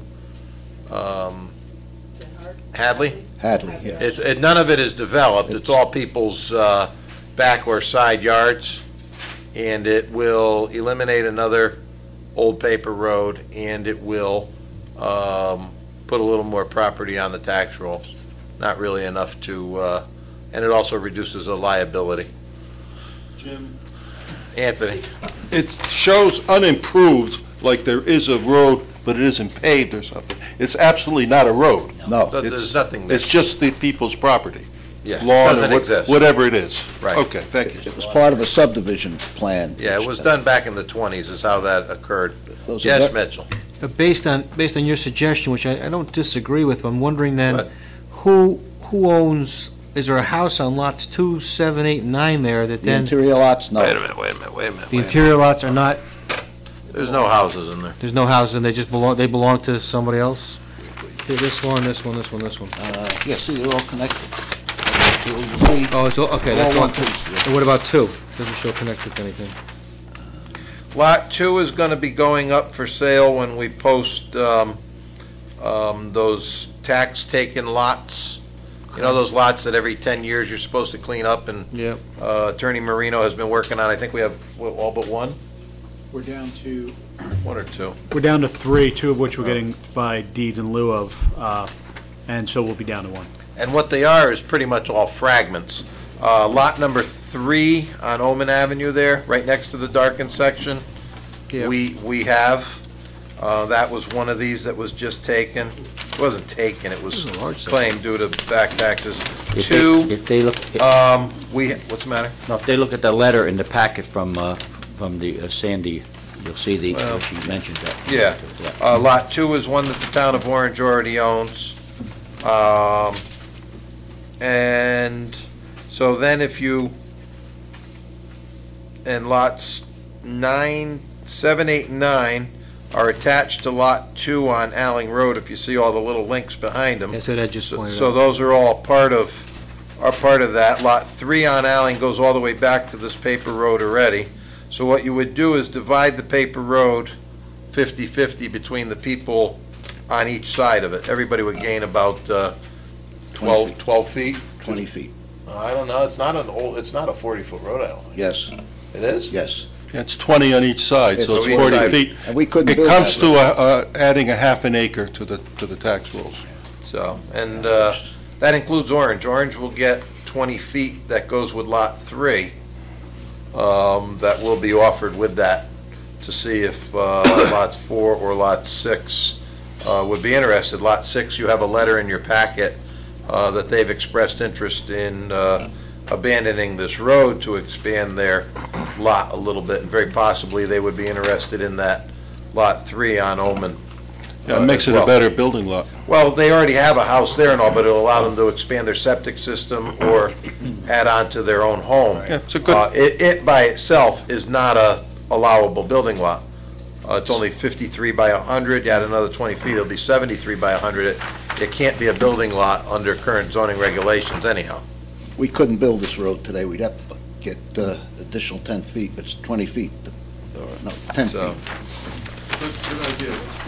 Yes, Mitchell? Yeah, then I've got looking at the map and what you just said about Lot 3 contradicts what's in the letter from Ed about the other half going to Savarese. Well, if you, yeah. Well, he was unaware of something that, Yeah, he didn't know that we own that lot. Okay, so, Packet, you'll see the answer to that Yeah. question. no, I saw that, but I want On to, the table. I saw it from Sandy, I just wanted I to would make like to sure. caution you, try not to use names. Just, Okay, well, I'm looking what's in the Yeah. letter, so therefore, let me just rephrase that then. That if we were to abandon at least what's in the letter, and if we do the whole thing, fine, that the the other half of what's being requested tonight would go to the town of Orange. Correct. Okay, thank you. And that would be offered with that Lot 3. Right. Which came from that previous one next to it that you mentioned. And we are able to, oh, when the last time we did this is, we have lots now that are in our possession, looking at the town attorney, that we can then offer for fair market value to neighboring properties? Correct. Okay. That's part of that thing. Joe, how does it go in the town meeting? There's a line that every year I've heard about, the Board of Selectmen empowered to dispose of. Yeah. So, we'll do it once and see, most of them, quite honestly, by themselves, aren't anything, but to an adjoining property owner is where their value is. So that will happen, it'll be a one-time thing. For those of you at home, it's not gonna be today or tomorrow. It's a little ways off because we still have to get title to a couple. And then it'll probably happen late summer. Probably will be it. And then what doesn't go is okay with me. It will sit as green spaces within neighborhoods, either way. Okay, so with that done, I'd like a motion that would state the abandonment of this portion of Taft Road in its entirety between Omen and Hadley to go to the town meeting. Second. Okay, and this did go through the zoning board as well. They already, The whole thing or just the request that we saw? they acted on Taft Road as it was, and then I've made a note to them, and they're going to correct theirs at the next one, yeah. Paul was in today, Paul and Ed both on this one, so that's what happened. With that said, any more discussion? Hearing none, all those in favor? Aye. Opposed, abstain, unanimous, very good. Item number 7, Mr. Lieberman again, to consider and act on the bids for curbside pickup of recyclables. This one, for those of you at home, is very important. It goes back to the clean energy item, which you just saw a couple agenda items ago. You can pick up your blue bin at the town hall in the Public Works Department. It's $5. Oh, they're $6 now. And the truck comes to part of the town on Tuesday. Wednesday. What the heck, I'm changing, you guys are changing everything No, here. no, it's always been Wednesday and Thursday. Right. I was gonna say Tuesday and Thursday. No. And this is very important. The town provides this service. All you have to do is put your bottles, cans, cardboards, paper in that bin and take it out to curbside the night before, preferably. And then it's there and the truck starts picking up in the morning, and this all goes to the recycle facility, which is the proper thing to do with all those items. And that's what we'll be voting on next. But consider getting a blue bin at your house. Thank you. Save you gasoline. Okay, Ed, tell us about this. Okay, we went out to bid, we put the bid in the newspaper, and we had two responses, and Latella Rubbish Removal has the current contract, is low bidder again, and I'm recommending, since they've done a good job, anytime there's a problem, they've reacted very quickly, and the problems have been less and less every month. So I recommend that we approve a 4-year contract for Latella Rubbish Removal of Orange, Connecticut, if the price is listed below. They're given by year or by month per household. Okay, and there is a fuel contingency in there. Yes. Oh, If I'm sorry. diesel fuel goes above $4.50 a gallon. Even with that, they're still lower than A&M's total cost over the 4 years. Okay. So moved. I have a comment. Well, oh, okay. Well, why don't we get a second first for discussion second. purposes? Okay, Nastri and Williams, any discussion? Yes. Mr. Blake? A comment. I have no problem with Latella picking up the recycling, but it's only fair to tell them that I do have a problem with Latella and the picking up of the recycling, the trash at the schools. I know now we, at It's one not time, part the of this board... contract. I know that. I'm just giving Latella a reason why I would think about voting against this, because of their service. Maybe they're providing very good service on the recycling, but they are not providing very good service with picking up in the school Can we systems. talk about that? Because I think there's something you're not aware of. Well, at one time, we, as a board, voted for, and we vote for the trash pickup for all municipal buildings, which includes the Board of Eds. All right, but It that's comes not to part this of this board. bit. I am saying only that because I'm telling Latella I could consider, because of the way they handle the school, I could consider, All right, well, have you Not spoken to approving this Mr. Lieberman about this? I have, other people in the school system have of higher authority than me. No, but the only thing they spoke to me about. Be anybody. That's, could be anybody. Everybody's a They're all boss. hired. They're all a boss. No. They're all, All right, well, They cut the frequency on their own. why don't you talk with Yeah, Mr. come talk Lieberman to me. about that, We'll- because that's not part of this Well, contract. we'll work it out. I'll call Latella and they'll, no problem. Not from what I've seen. Well, let's take. Well, you don't know find what's out. transpired on the other side. I know that too. I'll discuss it. Okay. Good idea. Let's stick to the subject. Yes. Thank you. Thank you. Okay, we have a motion on this. All those in favor? Aye. Opposed? Abstained? Thank you. Unanimous. Very good. Okay. I don't know what's on that topic, gentlemen. Then you have the waivers of medical benefits. So moved. Very good. Second. All those in favor? Aye.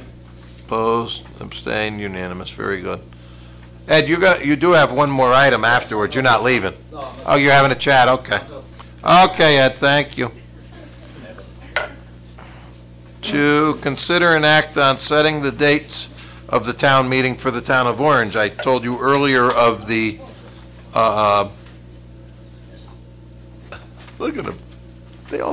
They surround him, he's like the happy grandfather back there.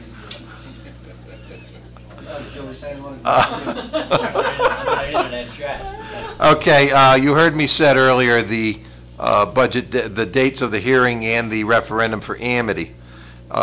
This is to set the dates for the town meeting and budget referendum for the town of Orange. You all have this in front of you. The Board of Finance budget hearing is scheduled for Monday, April 21st, 2008, at 7:30, I think it was, at High Plains. And then the town meeting cannot be held later than May 14th, so the Amity budget hearing is on the 5th with their referendum on the 6th, so the date of the town meeting suggestion is the 12th for us. Right? And then the referendum must be held no less than 7 and no more than 14 days after the town meeting. If the town meeting is on the 12th, the referendum can be held on the 20th. If the referendum fails, a special town meeting can be held on June 2nd, and a new referendum can be held on the 10th of June. So what are your thoughts, Mitchell? Yeah, my only concern with this is the last part of it, if the referendum fails. What we've been able to do in the past, because we start running out of time if there's successive failures of the referendum, I prefer to see us have that second town meeting on Tuesday, May 27th, which would be the day after Memorial Day, and then we can hold a second referendum, if necessary, on June 4th, which I think would be better for our tax collector, and especially if it were to fail a second time, it still gives us time to sneak in a third one before July 1. Why are you hanging the crepe over there? Only because it's happened before. You're working in a town that passed in its first shot. That's right. I hope we can follow The suit. budget went up over 5%. I hope we can follow suit here. So anyways, I would suggest, and they do theirs in April in case it fails numerous times. Ann is saying to me that was, the June 2nd had to do with the, getting it posted in the paper, that she and Karen have to be cognizant of all that as well. All right. I mean, we've done that way in the past, where we've been able to. We're going to have another meeting. If it fails, we can set it at that time. Well, the reason we do it now is so we don't have to wait, so we don't lose the time in between. This way we can, because the Board of Finance, if it does fail, the Board of Finance is going to act pretty quick, I'm pretty sure. Okay, so are you okay with the budget hearing is already set? Are you also okay with the May 12th date? Yeah. Okay. then if the meeting... And the referendum on May 20th. On the 20th. Yeah. So you're looking for a second set of dates of what? Tuesday, May 27th, and then a referendum, if necessary, on Wednesday, June 4th. I think that's, We did it before. Will that work with everybody? those were the days when Amity was losing 17 budgets in a row, and they were Yeah. also rejecting the town budget. This is true. We're no longer in that thing, but it's- Hopefully, but this is all earlier a is moot better. question. Earlier is better than later. Okay. So then, but you have a question? Yeah, just Go ahead. when it's approved. Well, Vote first? no, well, first we need a motion and a second, then I'll give you your discussion if there's, you don't want to change the dates? No, absolutely. All right, do we have a motion? May I make a motion, To please? put forward these dates as, the first ones as posted, Exactly. the second set as corrected for makeup? Yes. And I In the would like event. to second that with the addition that, and somebody tell me if this isn't correct, that the meeting the meeting be held at High Plains? Is that the Yes. intent? And that meeting be held at 7:30? 7:30. 10, and that the referendum be held from 6 a.m. to 8 p.m. at High Plains only. Correct. Okay. Okay, with all that said, Judy, you have that in your motion? I thought you did, okay. Okay. I want to make sure. All right. Then I'll second that motion. Very good. Is there any discussion? Is there any discussion? Before, One little discussion. Jim, is it ever possible to have the copy of the budget prepared for public distribution more than 3 days? A couple of people have asked me, you take the 18th, when they're saying on TV that it's available at town clerk's office, then you move into a Saturday and Sunday. If someone's looking at a budget and had a question of a department head, we're not open Saturday and Sunday. That only gives them one more day. They, to the best of my knowledge, aren't printed yet. Okay. I know Pam was checking stuff. I was up in her office today a couple times, and they're going through and making sure everything, and then they're going to, I believe, a printer in Milford. Yeah, I've only had 2 people ask me, could you give a 5-day window? Give them a chance to look the thing over, We try, if it's possible. we get it to the printer and try to, and then people can come pick it up Right. if it's ready. The best thing I can tell you is, after you come in and have your discussion with Mr. Lieberman, walk down the hall, and you can have one with Mrs. Mangini, and she can give you a window as to when they're going to be done. I know they haven't been done yet. I know they're saying the 18th. Well, Town meeting is the 21st. It's- okay. All those in favor? Opposed? Abstain? Very good. Unanimous. To consider and act on the approval of the suspense list for property tax for the year 2004 and for motor vehicle and supplemental motor vehicle tax for the year '03 for a total amount of $57,006.50. So moved.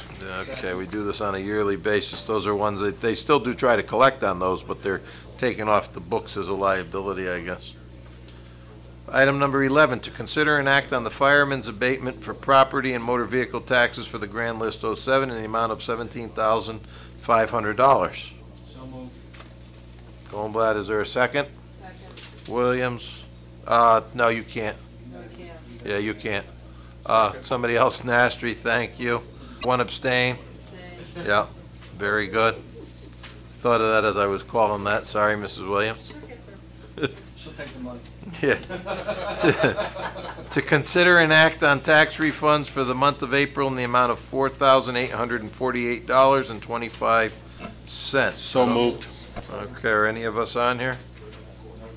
No. Okay. All those in favor?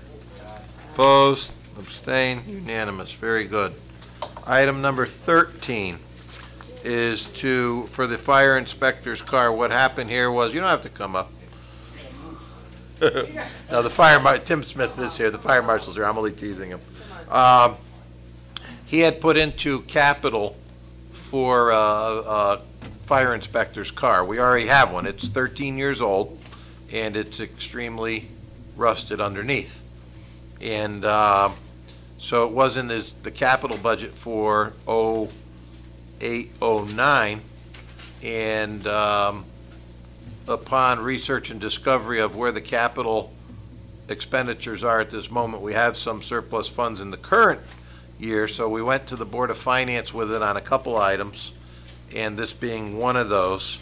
And the Board of Finance made the approval, and Tim wants to go to the state bid, and the current state bid will run out the April 25th, I think. Yep. So since that will run out, then there's liable to be a price increase in the next round. So that's why he jammed this on as a last item on this agenda. I think all the information is there. He tells you what type of car and the price of the car. Actually, that's a pretty good price for that. I think all the information is there. He tells you what type of car and the price of the car. Actually, that's a pretty good price for that car. You know, and then there's the other items that have to be fitted out in that vehicle. So I would like a motion. Make a motion. With a cap price on it that's in the paperwork there. Make a motion that Tim go ahead and make a bid offer of $16,908. Go down one more paragraph. Go down one more. $19,898 for a new. Very good. Okay, Williams and Goldblatt, is there any discussion on that? Hearing none, all those in favor? Aye. Opposed? Abstained? Very good. Okay, Williams and Goldblatt, is there any discussion on that? Hearing none, all those in favor? Aye. Opposed? Abstained? We're thinking Hemi Green, maybe. Inferno Red. I don't know who picks the names of the colors, but it's quite fitting. Orange. That says Omaha Orange. Yeah. That's it. Okay, the next one is item number 14. Thanks, Tim. Can do that tomorrow. Founders Way, which is built off Lindy Street down behind Hitchcock Plaza, and have made all their inspections and approved what needed to be approved. And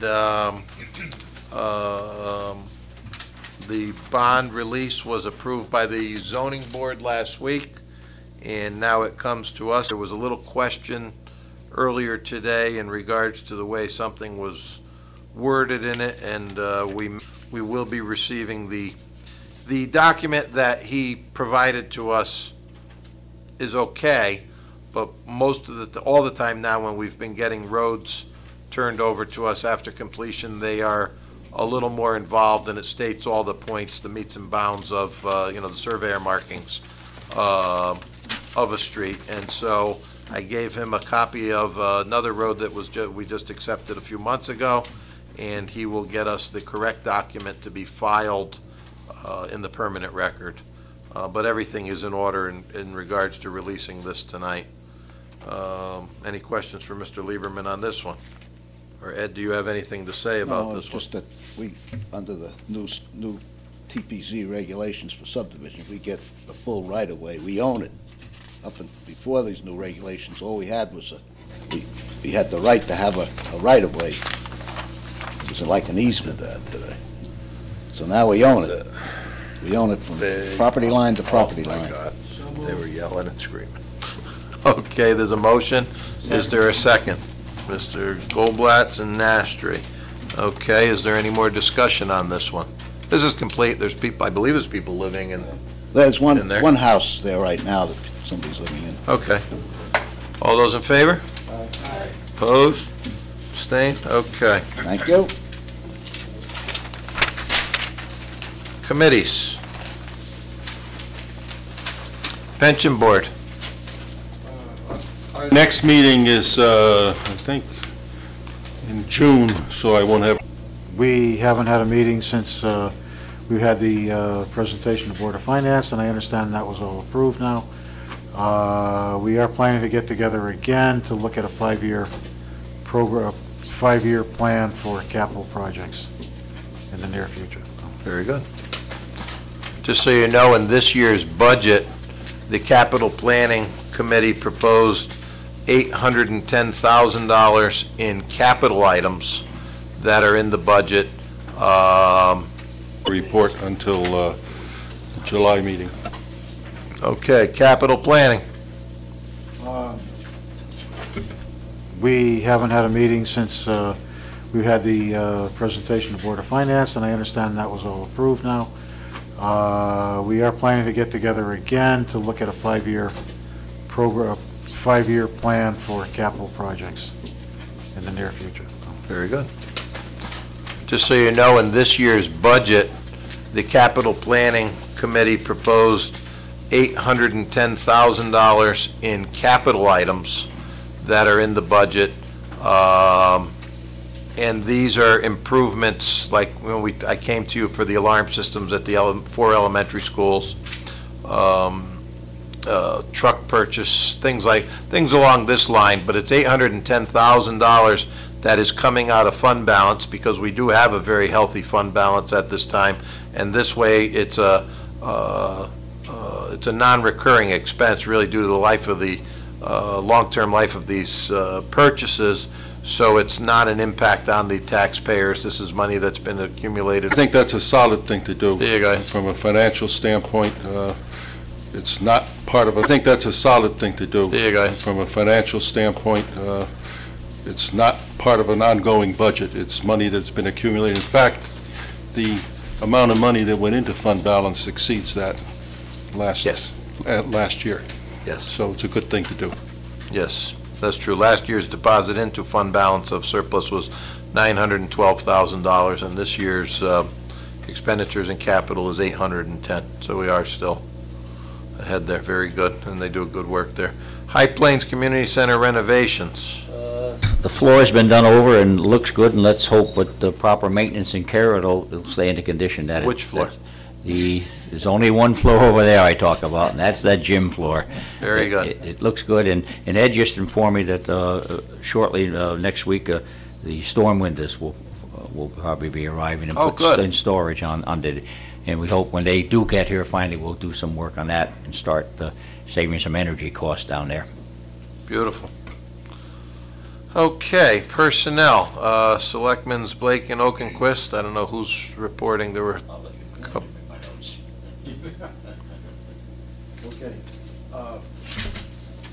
We had about 4 items on the agenda the other day, and Joe and Jim and I met, and we've looked at three different personnel positions, one being the assistant to the assessor, and that has been through 2 or 3 iterations. We've revised the job description of this and changed the rate of pay up to 18.25. I believe it was 1767. 1767, that's right. Yep.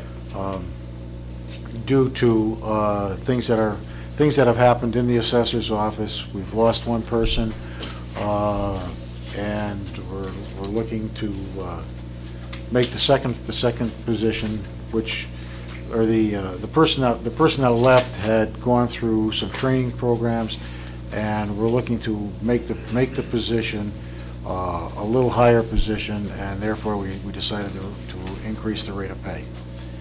So we'd like to, I'd like to make a motion that we establish that position with a new write-up at the rate of $18.25 an hour. How many hours a week is that going to be? That's a full-time. It's a 37.5. Full-time job.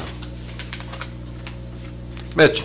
One question. The very last thing you have is CCMA 1 designation is required. That was the biggest driver. Okay. In it. Is that the same designation that the former person achieved? Mm-hmm. Okay. So, there's 2 ancillary questions to that then.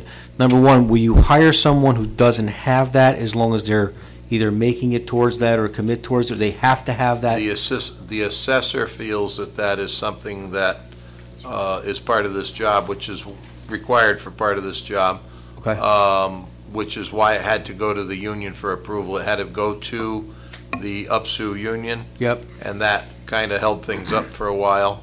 And they approved it with the negotiation of the pay increase. Okay. And that's how it ended up as it did. If I'm not mistaken, in the, I don't know if it's the current contract, the last contract I worked on, there was actually a stipend that would be given for somebody who received this designation.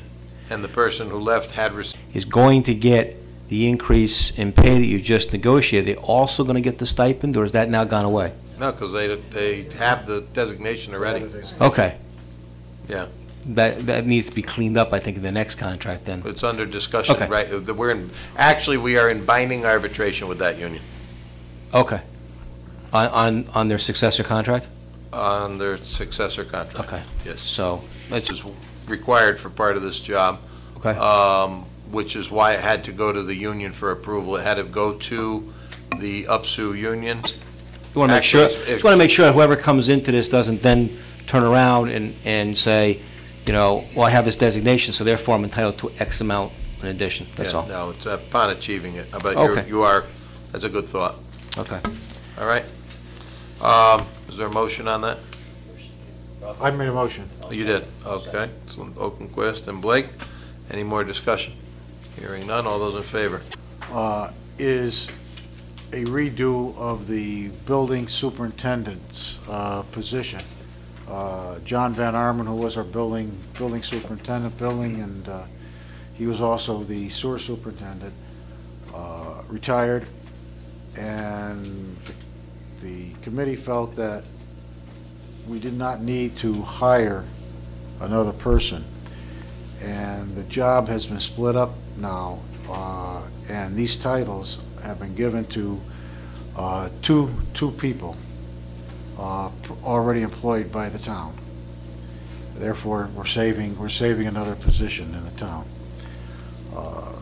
I don't think we have to mention names, who the people are. or do it. Well, I can explain it a little bit if you want, since One's in your appointments for this month, right, I think. Yes. Uh, Superintendent was yeah. part of it. Right. Sorry. The sewer superintendent was Yeah. announced Right. in the appointment, so I guess, let me follow up with this with you, Ralph. So, there are two existing individuals in the town that are now assuming additional responsibilities? Is that it? So we're not creating a whole I'm new? creating another job. Okay. You actually eliminated a job. Right. Let me, And then you're giving, I'm sure you're giving additional pay to those two individuals? Yes, what they did was those two positions did increase on their monthly salary and for their increased duties. One of those being is John Stewart, who was a maintenance man he was the assistant under John Van Arman, and he took on the building building maintenance and indoor and outdoor maintenance of all buildings, and he took on the building building maintenance and indoor and outdoor maintenance of all buildings and custodial supervision, which is why that increased his job duties, increased his position a little, and will cause him, he will venture to a new union, actually. And then we have another employee who is, was the assistant. It's also in here. You're going to talk both of them, so we'll talk them both at once so that it solves it. The other one was the assistant sewer superintendent, and he took on those duties through the WPCA. And they kind of are like, they're kind of like what Woodmont is to Milford or Allentown is to West Haven. They're like a city within the city. And WPCA kind of does their own governance of their operation by state statute. And they hired him on and increased his wage on John Van Arman's to competitive with what John Van Arman was doing. And he's taking on those duties. And then we'll be bringing on just a very part-time and holidays and stuff now. But we'll have a different assistant for him on short hours, but that all falls under WPCA, actually. But just so you understand how we split this up, the man who retired was a vehicle, full pay, full benefits, retirement program, health insurance and all that. health and pension and all those things, and they both already have vehicles that the town provides for, what they do. One vehicle stays in town here, and one's vehicle does, well, he lives in town, he does take it home. It's a major financial positive for the town, as well as giving two good men a step up in job positions. Did you put out like a monetary figure roughly on how much the savings? They're two good men that have moved up in positions. They're two good men that moved up in position. Thank you. Its savings is probably over,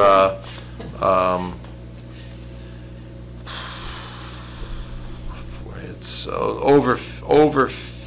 over 50 in cash savings plus pension, health, and vehicle. So it's considerable. Well, I think that's good for the taxpayers to hear right now that. No, it absolutely is, Yeah, and I think that's why good. we worked very hard to perform that. Yeah. Jim? Yes, sir.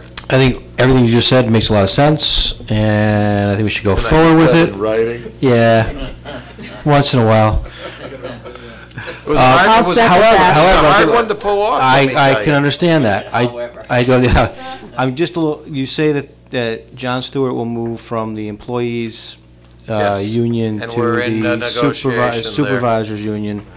What about the other position? Well, we're in discussion on that Okay. at this time. Very good.